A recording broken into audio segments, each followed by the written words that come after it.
ओम श्री सांब शिवाय नमः। श्री शिव महापुराण प्रथम खंड पूर्वार्ध सचित्र मूल संस्कृत श्लोक हिंदी व्याख्या सहित। नमस्कार। आज मैं श्री शिव महापुराण के अंतर्गत जो रुद्र संहिता है, द्वितीय संहिता, उसका तृतीय खंड पार्वती खंड में 30वें अध्याय का पाठ करूंगा।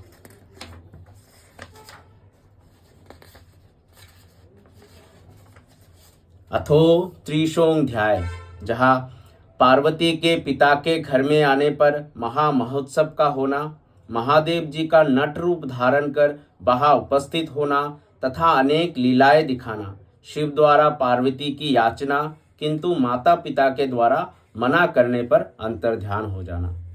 तो चलिए शुरू करते हैं। ध्यान पूर्वक सुने, भूल त्रुटि होने से क्षमा करें। नारद जी बोले, हे विधे, हे तात, हे महाभाग, परमार्थ के ज्ञाता आप धन्य है। आपकी कृपा से मैंने ये अद्भुत कथा सुनी। जब शिवजी कैलाश चले गए तब सर्वमंगला पार्वती ने क्या किया और वे पुनः कहाँ गई, हे महामते मुझसे कहिए। ब्रह्मा जी बोले, हे तात, हर के अपने स्थान चले जाने के बाद जो कुछ हुआ उसे प्रेम पूर्वक सुनो। मैं शिवजी का स्मरण कर उसे कह रहा हूँ। पार्वती अपना रूप सार्थक कर महादेव शब्द का उच्चारण करती हुई पिता के घर अपनी सखियों के साथ गई। पार्वती के आगमन का समाचार सुनते ही मेना तथा हिमालय दिव्य विमान पर चढ़कर हर्ष से विह्वल हो उनकी अगवानी के लिए चले। उस समय पुरोहित, पुरवासी, अनेक सखिया तथा अन्य दूसरे सब संबंधी आए। मैनाक आदि सभी भाई महाप्रसन्न हो जय शब्द का उच्चारण करने लगे। चंदन, अगरु, कस्तूरी, फल तथा वृक्ष की शाखाओं से युक्त राजमार्ग को अपूर्व सजावट से संपन्न कर स्थान स्थान पर मंगल घट स्थापित कराया गया। सारा राजमार्ग पुरोहित, ब्राह्मण, ब्रह्मवेत्ता, मुनियों, नर्तकियों एवं बड़े बड़े गजेंद्रों से खचाखच भर गया। जगह जगह पर केले के खंभे लगाए गए और चारों ओर पति पुत्रवती स्त्रियां हाथ में दीपक लिए हुए खड़ी हो गई। ब्राह्मणों का समूह मंगल पाठ पूर्वक वेदों का उद्घोष कर रहा था। अनेक प्रकार के वाद्य तथा शंख की ध्वनि हो रही थी। इसी बीच दुर्गा देवी अपने नगर के समीप आई और प्रवेश करते ही उन्होंने सर्वप्रथम अपने माता पिता का पुनः दर्शन किया। उन काली को देखकर माता पिता हर्ष से विह्वल हो प्रसन्नता से दौड़ पड़े। पुनः पार्वती ने भी उनको देखकर सखियों सहित उन्हें प्रणाम किया।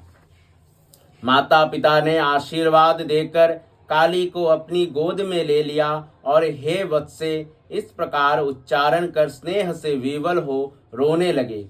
तदंतर इनके अपने सगे संबंधियों की स्त्रियों ने तथा अन्य भाई आदि की पत्नियों ने भी प्रीति पूर्वक पार्वती का दृढ़ आलिंगन किया और उन्होंने कहा, तुमने कुल को तारने का कार्य भली भांति संपन्न किया है। तुम्हारे इस सदाचरण से हम सभी पवित्र हो गई। इस प्रकार गिरिजा की प्रशंसा कर सभी लोगों ने उन्हें प्रणाम किया और चंदन तथा उत्तम पुष्पों के द्वारा प्रसन्नता से उनका पूजन करने लगे।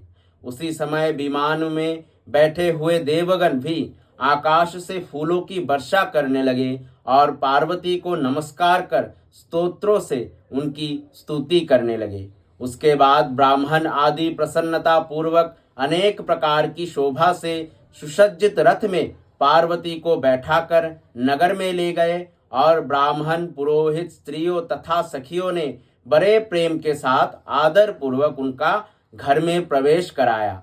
स्त्रियां मंगलाचार करने लगी और ब्राह्मण आशीर्वाद देने लगे। हे मुनीश्वर, उस समय माता मेनका तथा पिता हिमवान को अत्यंत प्रसन्नता हुई। उन्होंने गृहस्थाश्रम को सफल माना और कहा कि कुपुत्र की अपेक्षा पुत्री ही अच्छी होती है। तदंतर वे हिमालय आप नारद को भी साधुवाद देते हुए प्रशंसा करने लगे। पर्वतराज हिमालय ने ब्राह्मणों एवं बंदी जनों को बहुत सा धन दिया और ब्राह्मणों द्वारा मंगल पाठ कराया, बहुत बड़ा उत्सव किया। हे मुने, इस प्रकार प्रसन्न हुए माता पिता, भाई तथा सभी संबंधीगण पार्वती के साथ आंगन में बैठे। हे तात, तत्पश्चात हिमालय परम प्रसन्न हो सभी संबंधियों का प्रेम पूर्वक सम्मान कर गंगा स्नान को गए। उसी समय लीला करने में तत्पर भक्त वत्सल्य भगवान शंकर सुंदर नाचने वाले नट का रूप धारण कर मेनका के समीप पहुँचे। वे बाएं हाथ में श्रृंगी, दाहिने हाथ में डमरू तथा पीठ पर गुदरी धारण करके रक्त वस्त्र पहने हुए थे। नृत्य गान में प्रवीण वे शिवजी मेना के आंगन में बड़ी प्रसन्नता के साथ अनेक प्रकार का मनोहर नृत्य एवं गान करने लगे। वे सुंदर ध्वनि से श्रृंगी तथा डमरू बजाने लगे और नाना प्रकार की मनोहर लीला करने लगे। उस लीला को देखने के लिए सभी नगर निवासी स्त्री, पुरुष, बालक तथा वृद्ध सहसा वहां आ गए। हे मुने, उस मनोहर नृत्य को देखकर एवं गीत को सुनकर सभी लोग तथा मेना भी अत्यंत मोहित हो गई। त्रिशूल आदि चिन्ह से युक्त एवं अत्यंत मनोहर रूप धारण करने वाले उस नट को देखकर पार्वती भी उन्हें हृदय से शंकर जानकर मूर्छित हो गई। विभूति से विभूषित होने के कारण अत्यंत मनोहर अस्थिमाला से संबंधित चिलोचन दे दीप्यमान मुखमंडल वाले नाग का यज्ञोपवीत धारण किए हुए गौड़ वर्ण दीन बंधु दया सागर सर्वथा मनोहर और बर मांगो, इस प्रकार कहते हुए उन हृदयस्थ महेश्वर को देखकर पार्वती ने उन्हें प्रणाम किया और मन में बर मांगा कि आप ही में हमारे पति हो। इस प्रकार हृदय से पार्वती को प्रीति पूर्वक वर देकर शिवजी अंतर ध्यान होकर पुनः भिक्षुक का रूप धारण कर नृत्य करने लगे। तब उस नृत्य से प्रसन्न होकर मेना सोने के पात्र में बहुत सारे रत्न रखकर बड़े प्रेम से उस भिक्षुक को देने के लिए गई, किंतु भिक्षुक ने उन्हें स्वीकार नहीं किया और भिक्षा में शिवा को मांगा तथा पुनः नृत्य गान करने लगे। मेना भिक्षुक के वचन को सुनकर विस्मित हो क्रोध से भर गई। वे भिक्षुक की भत्सना करने लगी और उन्होंने उसे बाहर निकालने की इच्छा की। इसी समय हिमालय भी गंगा जी से आ गए और उन्होंने नर की आकृति वाले भिक्षुक को आंगन में स्थित देखा। मेना द्वारा सभी बातों को जानकर हिमालय को बड़ा क्रोध आया। उन्होंने भिक्षुक को घर से बाहर निकालने के लिए अपने सेवकों को आज्ञा दी, किंतु हे मुनि सत्तम, प्रलयाग्नि के समान जलते हुए तेज से अत्यंत दुस्सह उस भिक्षुक को बाहर निकालने में कोई भी समर्थ नहीं हुआ। हे तात, उस समय अनेक लीलाओं में प्रवीण उस भिक्षुक ने पर्वतराज हिमालय को अपना अनंत प्रभाव दिखाया।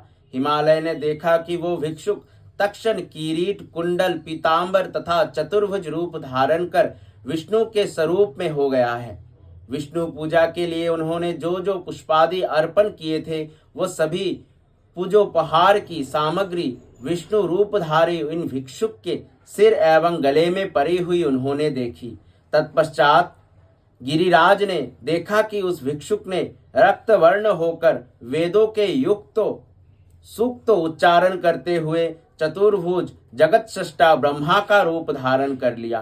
पुनः गिरीश्वर ने एक क्षण बाद देखा कि वो जगत चक्षु सूर्य के रूप में परिवर्तित हो गया। इस प्रकार उन्होंने क्षण क्षण में रूप बदलकर कौतुक करते हुए उस भिक्षुक को देखा।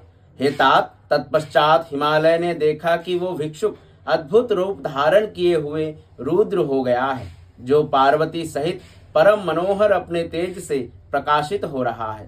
तदंतर उन्होंने निराकार, निरंजन, निरुपाधि, निरीह परम अद्भुत तेज स्वरूप में परिवर्तित होते हुए उस भिक्षुक को देखा।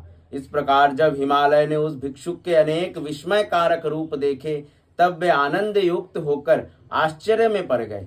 उसके बाद पुनः भिक्षुक रूपधारी उन सृष्टिकर्ता शिवजी ने हिमालय से दुर्गा की याचना की और कुछ नहीं मांगा, किंतु शिव माया से मोहित होने के कारण हिमालय ने उसे स्वीकार नहीं किया।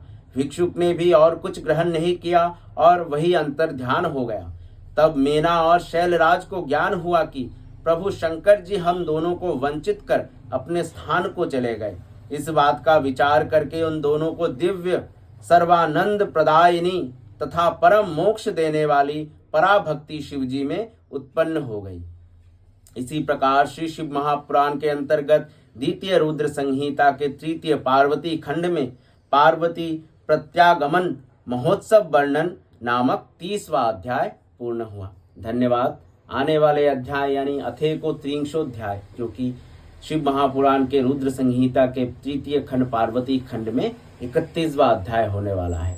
वहाँ हम देवताओं के कहने पर शिव का ब्राह्मण वेश में हिमालय के यहाँ जाना और शिव की निंदा करना, तो कैसे भगवान शिव अपने खुद की ही निंदा करने हिमालय के घर जाते हैं, तो इसके बारे में जानेंगे। तब तक के लिए धन्यवाद। सांब सदाशिव सांब सदाशिव सांब सदाशिव सांब सदाशिव सांब सदाशिव हर शंभु।